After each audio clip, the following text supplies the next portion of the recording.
Alors, on me demande parfois quelle est la différence entre faire une lecture de 15 minutes, une demi-heure, 1 heure, 2 heures, etc.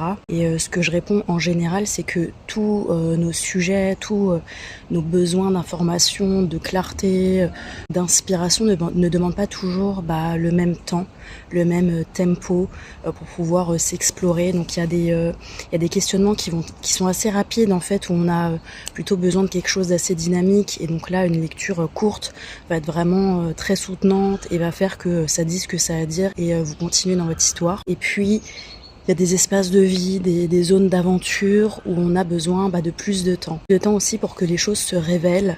Et ça passe aussi par les temps de lecture plus longs parce qu'on a plus de temps pour discuter. Vous n'êtes pas speedé par le timing qui tourne. Justement, c'est des espaces où là, vous avez besoin aussi de parler, d'être écouté. Moi, je vous fais des retours, je pointe certaines zones. Et puis, avec le tirage, on va explorer petit à petit sur différentes couches, en fait, de votre histoire, de la thématique, de votre question. C'est à sentir aussi où est-ce que vous en êtes.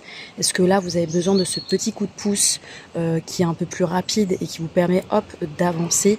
Ou est-ce que là, vous avez aussi besoin de ce temps pour vous, pour vraiment pouvoir vous installer, pour pouvoir aussi écouter ce qui vous arrive, avoir ce temps qui vous apporte aussi quelque chose. Donc ça, c'est vraiment ce que je vous dirais sur cette petite vidéo courte, sur ce que vous pouvez un petit peu trouver et chercher à travers ces différents temps de consultation et de lecture. Et ensuite, si vous hésitez, n'hésitez pas à m'écrire en fait, et on échange. Et moi, je vous propose ce qui me semble le mieux pour vous. Et après, c'est vous évidemment qui choisissez toujours.